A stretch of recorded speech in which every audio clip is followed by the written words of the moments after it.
2, 1, go. What's going on, guys? Welcome to today's video. I am in Casa del Thurston, okay? Mike Thurston's house, if you didn't get that. And it's the evening. We are about to host a party here and then go out. So we decided to film kind of like a get ready with me. Like, I know a lot of makeup vloggers do that, so we're gonna put our own kind of boyish lad version on it, and yeah, have a bit of crack when doing it. And then show your outfits just before we go out. So we're just about to get some fresh fades here. Man Franklin here, what's up? Yeah, and then we're gonna get ready and go out, maybe have a few drinks or something, so maybe. So anyways, give the video a thumbs up and let's get into it. Cheers, bro. What the hell is this? What are we drinking? BCAAs, caffeinated BCAAs and vodka. So that's what fitness channel we're on right now. This is sensible anabolic drinking. All right, so Louis is gonna ask us some questions, and yeah, welcome to Fades and Chats and Drinks. It's gonna be hairs going in my drink. I'm drinking my hair. Told it to look cool. Okay, so someone says, would you recommend taking a scoop of pump before stepping on stage? Yeah, personally I did, and like I like to replicate like a post-workout pump as much as possible before I step on stage. Done 2 competitions in the past, and like some people get look a lot different with a pump. Like personally, I look very different with a pump. Yeah. Whereas like you don't look as different. You kind of look consistent. But yeah, I still think everyone looks better. Everyone looks better with a pump, but some people look majorly different. So yeah, I take some pre-workout, some pump beforehand, and do so much push-ups, curls, bands, right before I step on stage. What about you, Mike? Did you take a pump product? Fast releasing carbs, so anything sugary that's not going to bloat you. The pump can work as long as it's not too strong of a pre-workout that it sends you west. Because someone had too much of it the other day and came out in a horrendous rash, and his face went like all red and like puffy. So Guilty. yeah, just make sure the pre-workout isn't too crazy. Yeah, Ghost, this is a plug. Ghost make a non-stimulant pre-workout, so yeah. Nice. Discount code, link in the bio. What is your favorite kind of cardio? Recently, actually, it's been boxing. I did, me and Louis filmed that training like KSI video the other day, and like it actually was so much fun, really enjoyed it. And then I've just been doing some boxing training just with myself and even with the trainers in Raw and in the Maldives as well, and I've been really enjoying that. So any type of cardio that's kind of interesting. Another one would be like hikes. Again, that's interesting. It's nice and like it's not boring. So anything that can kind of hold my attention is my favorite type of cardio. I'd probably say hill sprints. There's something about sprinting which I like, and the risk of injury is a little bit lower if you're like sprinting up a hill. But I haven't really been doing much of that recently. The majority of the cardio I've been doing is just walking to the gym. So it's not fun, but you burn calories doing it. I probably walk about 45 minutes a day in total, walking to the gym and back. Yeah, we tracked our steps yesterday in the burger video on Mike's channel. 22,000 steps just walking around London. Do you think fitness can often lead to unhealthy relationship with food? Yes, absolutely, especially when people get like too into it. The gym can even lead to an unhealthy relationship with training. Like people will beat themselves up if they miss a day in the gym and freak out. Same with their diet, they slip up on their diet a little bit, they have some alcohol and they freak out. This is more so in beginners though. Like when you've been training a couple of years, you realize it's all about the bigger picture and you don't take these little slip-ups as seriously. So yeah, it definitely can, but it's kind of like, the longer you train and the longer you're into fitness, the less serious it gets. Yeah, I find that you develop the bad relationships with food when you're too restrictive. Yeah. There's only been a handful of times where it's happened to me, and they've been prepping for a competition, when I've really had to restrict my calories to get to the extremely low levels of body fat. I think a lot of people, when they just start getting into a good routine, they feel as though they have to restrict themselves and not have anything which they enjoy having. Yeah. You can still have the things you like to have, but just make sure you're not over-consuming. Overconsumption is the problem which most people have and why they get fat in the first place. I wonder if we're allowed to say fat in 2019 now. Overweight. Does living in Ireland act as an advantage to opportunities that you are given?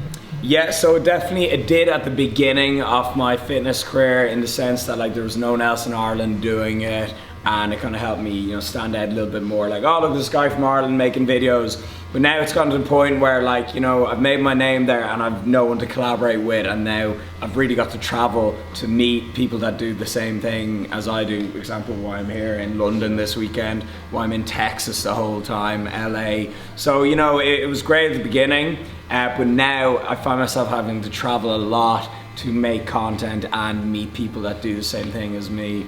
So yeah. I can't really answer that one, but yeah, living in London's great. We'll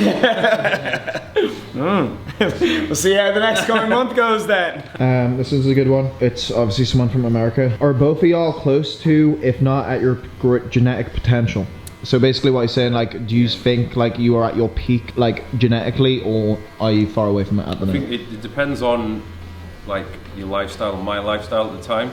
So if I'm traveling, I'm going out, I'm not preparing my meals, I'm eating out at restaurants, my training's kind of hit and miss, not as intense as usual, and there's a few nights out. Pretty much useless fitness guy. A few nights out, lack of sleep, lots of alcohol, then yeah, obviously I'm not going to look that great. And this year there's been a lot of traveling, so I feel as though I've not kind of peaked to what I could look, you know, like my very best. And I feel like if I wanted to look my very, very best, I would have to live like a monk-like existence, where my sleep is fully regimented, at least 8 hours a night, my training's on point, or I even have a coach absolutely beasting me to the max. My nutrition, everything is prepped, no alcohol, so yeah. Yeah, it's kind of like my genetic potential, it's at its limit in terms of what I'm willing to do. Like, you know, I don't want to give up traveling, eating nice food, and, you know, having a good time with my friends to just live like a complete hermit in the gym. So it probably is at its max for what I'm willing to give up in my lifestyle. So yeah, pretty much. Like and as you can see with me and you, like our physiques have been pretty consistent for the last couple of years.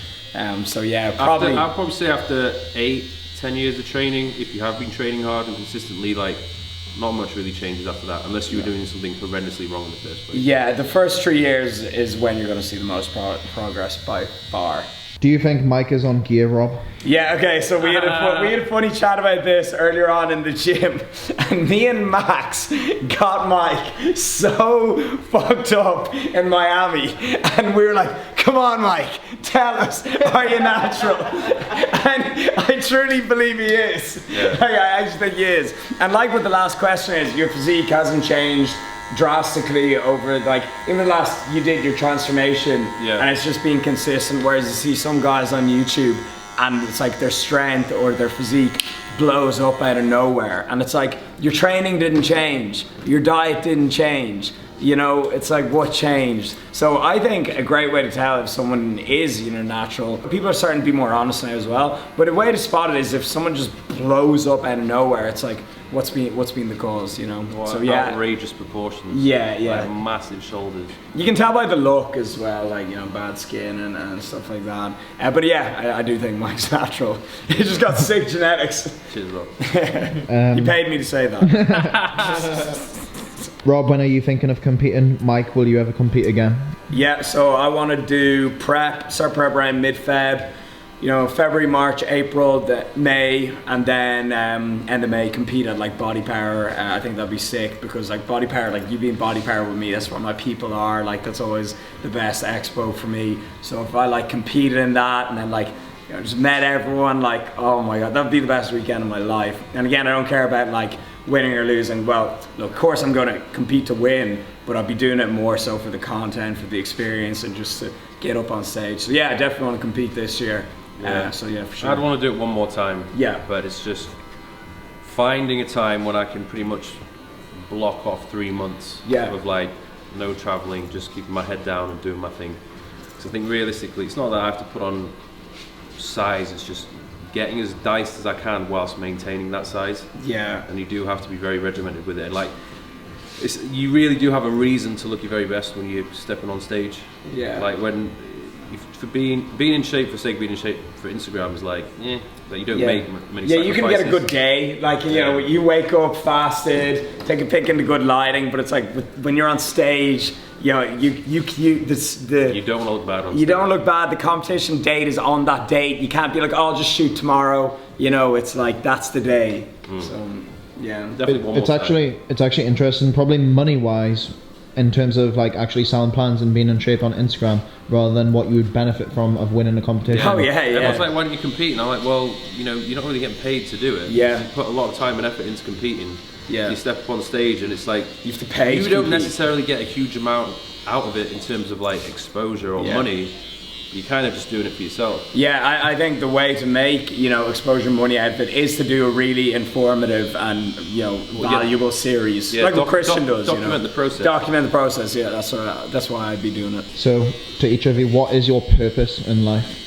I've always been saying the same thing since like I started doing YouTube, and it's like to help other people provide value, as that's what I buzz off, you know, that's what like gives me that warm, tingly feeling inside. Like when someone says, hey, I transformed my life because of this video, or you know, you just spreading positivity makes my day better.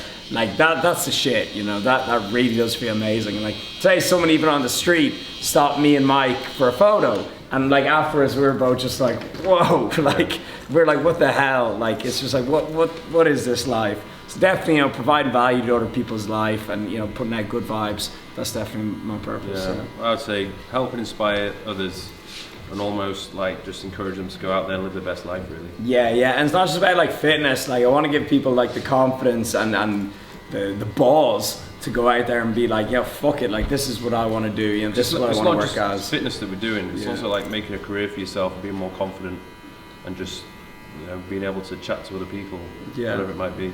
Yeah, so that's it. And so you provide the good vibes. You provide like good time, like you pump people up. It's going to come back to you. It's like, I don't know if you believe in karma or not, but whether or not you do, it's like, it's going to come back your way. Like, you know, if you put good out there, you'll get good back. That's just like common sense. Just how chesty is Chesty?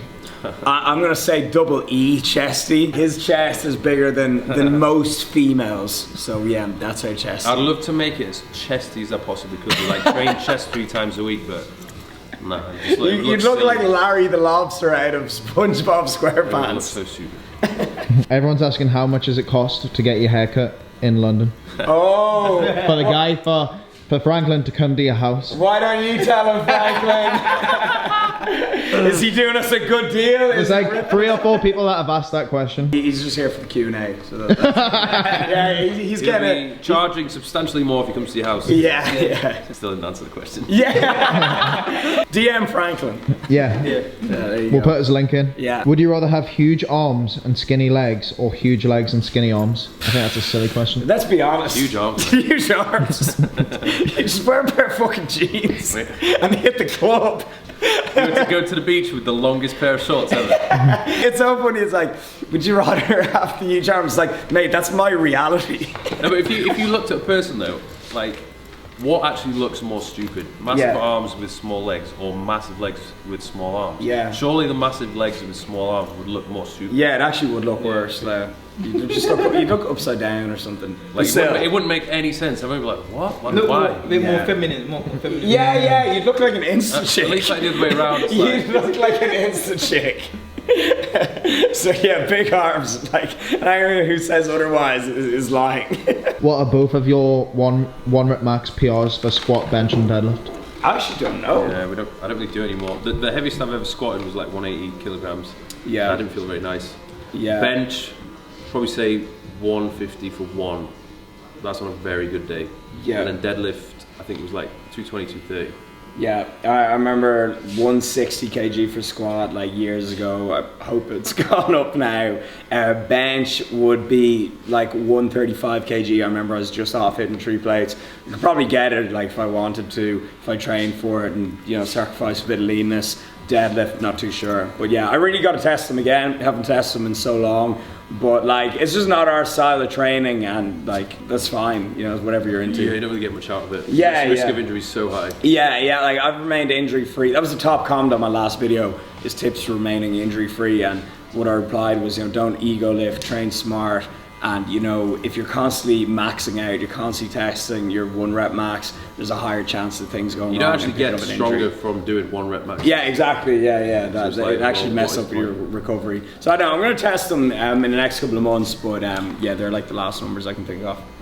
Plus, anyone that asks how much you can bench is a complete douche. Yeah, that's true. Yeah. As if they like judge you based on that, like they judge your character based on your bench press. I like you more now. Yeah. It's like, change my view on you. Your bench press is higher than I thought it was. Should I sacrifice a little form in order to move a heavier weight for progressive overload?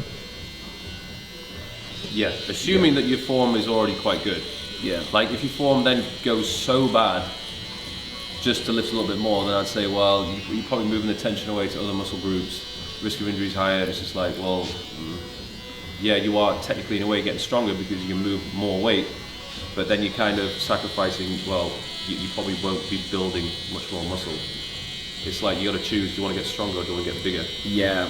I'm going to say, again, as long as you're not completely messing up your form, like, fuck it, it's all right if you can throw in a little bit of aggression, you know, and get aggressive with the weights. Like, I think I put up on my story, I was like going for a squat PR with reps, and someone like replied being like, my form was just tiny bit off, okay? And someone replied being like, oh, you know, you're gonna break your back doing this. And it's like, I'm fine, man. I was just getting into it, you know? So it's like, you know, it's like I'm here, I live to tell the tale. So sometimes if you're getting aggressive, you're pumped up and you want to hit those numbers, do that, and then the next week, you know, you're hitting the same weight but your form's gotten better. That's a form of progression in itself, is tightening up your form over time. So as long as your form isn't causing you risk of injury, then it's all right if it's not 100% perfect the whole time. So yeah, I'm gonna say yeah. Right, what we're gonna do to change it up is we're gonna spin to Rob being in the seat. I work hard for what I got, now I'm standing at the top. Used to dream about that Bentley, now I pull it off the lot. They didn't wanna see me when they mad, I made it off the block. The whole city know I'm hot, I'm the shit and they can stop it. This money bring a whole lot of hoes. It's suicidal every time I lift my doors. I couldn't imagine doing this shit when I was. What's up, everyone? Welcome back to the second half of Q&A. This time I'm in the hot seat. So Louis hit us with some more questions as we progressively get fresher. As you can see, Mike is looking too good. I need to get on his level. Such a tight fade. Yeah. Respect. If you could work out with 3 other people, who would they be? Okay, The Rock, first of all, definitely. Mark Wahlberg, just because like that would complete the full pain and gain duo. And David Goggins. Yeah, there's actually, I saw a video on, it's called like What It's Like to Train with David Goggins, and he's meant to be the real deal. So yeah, they're my 3. What about you? What about you, Mike? God, that's a good question. Yeah. I'd definitely say The Rock. Yeah. He's just the ultimate man. I feel like I've always wanted Tom Platz to take me through a leg session. Yeah. You'd have to murder me. You'd have to be like mentally ready for that. Like that would be insanity. I would have said Dorian Yates, but I've done that. I'd probably say one more. Mate, I don't know who the third person is. Me. Yeah. Do Mike's chesty coughs last twice as long? Yes, he actually has to get prescription Benylin and codeine to just get rid of a light cough. That's how chesty his coughs So many are. chesty questions. He needs to get prescription cough syrup. How much of a calorie surplus is good when bulking but keeping some sort of definition? 200, 250, I'd say. Wow, But yeah. it's dependent upon the individual. Like Yeah. I think I always just tell people, look, if you're trying to grow and bulk, aim to sort of gain around 0.2 kilograms a week. If you're gaining more than that, it's more than likely more of that weight is going to come in the form of body fat. So it should be slow, it should be gradual, but you just have to kind of track it. And for some people, maybe you could even be in a situation where you're in a surplus for 5 days of the week, and then the other 2 days you're either maintenance or in a smaller surplus. Yeah, I'm gonna say surplus of 300 is absolutely perfect. And also, when you're looking to gain muscle, like people always just think calories, and it's like, look at your sleep, your recovery, your stress management, your hydration, your micronutrition, like you're getting in enough vitamins and minerals in a nutrient-dense diet. Like there's so much more things that you can do to be building optimal amounts of muscle than just calories. You know, so I think look at everything and then a slight caloric surplus. That's what you need. I get a mad pump off after a good night's sleep. Yeah, same. And I look leaner after sleep. That's probably lower stress. So yeah, a lot of factors to look at, but I'm gonna say 300 calorie surplus. What's your go-to cocktail? Oh, mine's whiskey sour, without a doubt. Maybe that's the Irishman in me, but I love whiskey, and yeah, whiskey sour. It's just like refreshing. And it's like low enough in calories. It's like 180 calories. Give us a funny story about the whiskey sour in Ibiza. Oh my god, it had been so long since I had a good whiskey sour, and I was just about to sink my lips on a good whiskey sour. Who comes in? He's like, "What drink is that?" And I was like, "It's a whiskey sour." He's like, "Give us a look." Wayne Lineker just comes in, just downs my whiskey sour. I was like, are you serious? He loves a whiskey sour. He loves a whiskey sour. Wayne actually gave us, we were like, how do you do 3 months every day on the trot in Ibiza? And he's like, wake up, goes to Ocean for a day, like a lunch, a meal, a glass of wine, vodka Red Bulls, and then he's just back on it. Yeah. That's it. He says glass of wine with lunch, relaxes, and then he's back on it. Like I like a mojito. Yeah, refreshing. And espresso martini. Yeah, espresso martini is good, especially if you're a bit sleepy on a night out. Wake you up. Does Mike make you feel insecure about your chest size? Like, do you think people should feel? Question. Do you think people should feel insecure around bigger people? I think that's a. This is just a Mike chest Q&A. No, absolutely not. Like, there's always going to be someone next to you with like a bigger bank account, a bigger chest, you know, a better car. Comparison is the thief of joy, and it's like it's a pointless task. You know, it's a waste of time just comparing yourself to everyone. You just drive yourself insane. Like, there's always something that you're good at as well. I love how we're getting philosophical on Mike's chest. But nah, I don't compare myself to anyone. Or like, if I do, I don't like, you know, take it to heart. So no. What about you? Do you compare yourself to anyone, Michael? Nah, you just can't. And even if sometimes like there's some outrageous physiques on Instagram, I'll just stop following those pages. If it just winds me up too much, I'm like, nah, I don't need to see that. Matt Does Fitness did the 2,500 calorie food challenge. Can either of you top that? So do you mean 25,000? You mean 25,000, right? Well, you've already done that one, haven't you? Or was it No, 20? I've done 20,000. Yeah. Matt Does Fitness did 25,000. Yeah. Did he complete it? Yeah. Oh, Did you he? can check that video. Yeah, he's done. No way. I'm gonna have to do it then. Yeah, I'm gonna have to do it. I reckon if I planned it out properly and if I like didn't eat anything the day before, maybe like 2 days, like really took it seriously, and if I was at a lean body fat, then Yeah, I think I could 25,000 calorie, 5.5 million. do it. Oh my god. Yeah, I said to him, I was like, would you ever do 30,000? And he said, no. He doesn't even think he could do 25,000 again, because he felt so bad afterwards. Yeah, 20,000 was painful, and 10,000 calories in 1 hour was also self-harm. What should I do to increase the size of my calves? And also, when is the next holiday with you and Mike? Next holiday, well, so first of all, with calves it's just like any other muscle group, you know, train it more often, more frequency, and go heavier on them. Like, so many people, they want to train a muscle and they'll just go in, they'll get a little pump on it, and then they'll just leave it. And it's like, you should treat it like, you know, it's like your squat or your bench. Like, you need to be adding a progressive overload onto it. You need to be adding an increased workload. So that's what I'm gonna say, is treat your calves like you know, your chest or your legs or a muscle group like that. In terms of next holiday, Dubai, baby. yeah, Dubai for my birthday, January 17th. So yeah, that'll be the next Everyone's one. welcome. Yeah, everyone get round, meet up on the beach, Jumeirah Beach, let's go. What's your biggest accomplishment of 2019? I'm going to say having the best-selling book in Ireland when I released it, because I was the worst in my year in school. I was bottom of the year academically, bar none. I failed college. All my teachers, you know, they thought I'd amount to nothing. Never mind write an actual book, a published book by Penguin, you know, which is a huge publisher, and get it to #1 in my country. And not only a book that, you know, got #1, it's like it helped a ton of people. Like, people are still sending me their before and afters of, you know, they're reading the book, they're like, I did out my own meal plan, my own training plan, these are my results. So that was a real high point for me. And then also getting on the cover of Muscle Fitness was good too. I'd probably say the Thirst launch. Yeah. So like launching my own brand. Starting off as a swimwear brand, could branch out to something else in the future, but we'll see. But that was a highlight of the year for me. Yeah, great name. I remember when I saw you did a vlog of you like making them, and I was pausing on the shirt and the shorts trying to find out the name of the brand. I was like, what's he calling it? What's he calling it? I was like, Thirst. Nice. Nice. Nice. Nice. Nice. Nice. Nice. Nice. I was like, spelt all like, you know, THRST. I was like, ooh, fashionable. So yeah, So yeah. edgy and quirky. Yeah, exactly. No, that was sick. We're sick. Best ways to release testosterone? Weird question that. Weird, right? Does that mean like get rid of it or build it up? Have a long shower. Who's on the tunes at Prees? I had my gym playlist on, but now Prees, Mike is Yeah, doing this isn't quite the pre. This is like The pre before the background pre? music. Yeah. And then when it gets going, we'll get some house tunes Yeah, playing. this is the pre. This is the glow up, and then we. But no doubt when everyone comes around, everyone will just be like putting their own tune on. Yeah. Everyone seems to just mess up the playlist. Yeah, every song will stay on for like 20 seconds. Right. Last two questions. That's what I do. Is Last two questions. How to fix muscle imbalances? Assess what the imbalance is. I'd probably say record yourself, because if you watch yourself back from different angles, you find out that things aren't quite symmetrical.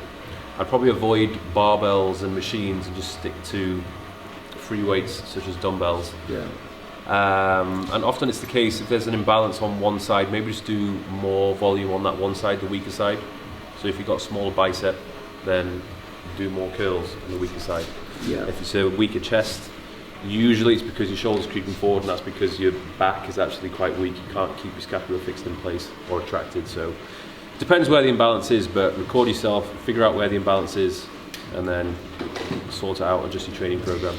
Yeah, wherever the imbalance is, there's always an isolateral version of an exercise that you can do, you know, be it like a curl or a form of leg pressing or even a back movement. So yeah, just like what Dr. Mike said. Sick. Final question. I think this is one of the harder ones to answer, but I think you two would have a good answer for it. So, what advice would you give someone who started their own page but isn't getting any success so far? Yeah, I actually saw this guy's question, and he said he started his page 3 months ago. Yeah. Bro, 3 months is nothing. Treat your page like a business, because that's what it is, okay? Whoever made a successful business in 3 months' time? Like what? 3 months' time, like you close your eyes, you open them, it's like 3 months have passed, right? Actually, 3 months is nothing. I'm going to see if I can find this guy so I can look, because you can usually tell just by looking at the... Yeah, it's like the last comment on my page. Oh, we're charging this guy for this. Nah, he's getting it, because, you know, I appreciate people who, you know, watching my content, but seriously, man, 3 months is nothing. Try 6 years, you know? Like, I remember my first year or two of YouTube, you know, videos would be getting just 1,000 views, and I'd be absolutely delighted with that, you know? And with Instagram, I remember I'd get, like, you know, a couple hundred likes on a pic, and I'd just be delighted with that. So you gotta enjoy the journey and like understand that it's gonna be slow at the beginning. But if you're like blogging about or posting about something that you love, which for us is fitness and travel, this whole lifestyle, then you shouldn't, you know, really be worrying too much about that, and just doing it, and the passion will come out and people will see that. Good way to put it though, like, Yeah. it's true. 3 months you can't, what business works? Yeah. Yeah, seriously. Yeah, like it's like, if you're gonna do anything substantial, build a physique, build a business, anything, it's gonna take years. Right, this guy's page. Dude! Why would you upload a picture of scales? Yeah. Like there's random pictures of like protein powder scales, a close-up of a foam roller, a smoothie.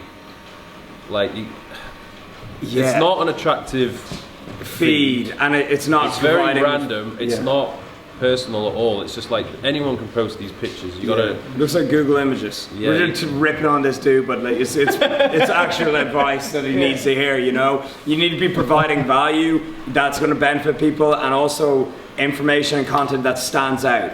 Yeah. You know, like it's got to be stand out. Like, you know, there's so many people trying to do this, and it's got to stand out amongst the masses and be helpful, you know? Yeah, I want to see more pictures of you. Yeah, we want to see you, man. You haven't even got a picture of your face in there. You're cutting off your face. And also another thing is at the start of my like YouTube career, I was just doing informative videos on topics.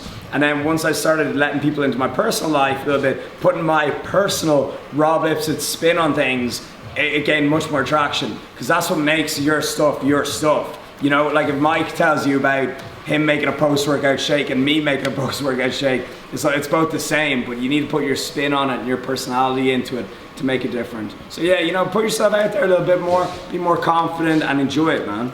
Also on Instagram, it has to be visually pleasing. Yeah. I was talking a little bit more YouTube there. Instagram is very like visual, because you like. And YouTube as well. Sure. Yeah, YouTube too, of course. But YouTube, you can speak, you know, and you can put your personality in things. Instagram is very just like visual focused. All right, so I am just about to finish this fade, and then we are gonna freshen up and show you our outfits. We'll give you a quick look at the party when it's going off, if anyone shows up, and then yeah, we'll finish the vlog up there. So I hope you're enjoying it. Nice kind of chilled, get ready with us, and yeah, give it a thumbs up if you are, and I'll see you in the next clip. Go. All right, so we just came back from Sainsbury's. Very, very fancy, but I'm used to Lidl or Aldi. But anyways, Mike is throwing away, I cannot speak. Throw it away. But Mike is throwing a going away party because he's moving to Dubai for a couple of months. And so we're having to get together, we got some drinks, so we might as well talk about alcohol and fitness and the effects on the body. So in terms of fat loss, if you just want to go out, you know, stay lean, have a good time and not let it screw up your diet, then what I recommend doing is just sticking to liquor like vodka and then 0-calorie mixer like Coke Zero, Monster Zero, soda water. We got some diet bitter lemon. And then in terms of what you do during the day, I would say throw in 300 calories extra of cardio. You know, try have an active day, hit the gym and schedule the rest day for the following day. Some people say have the rest day in the day you plan on drinking, but personally I think you're just gonna have a terrible session when you're hungover, so I plan my rest days for the day after. And then also lower your fat intake and stick to mainly protein throughout that day, because fat, when you combine fat in your diet with alcohol, that fat is actually more likely to be stored as fat.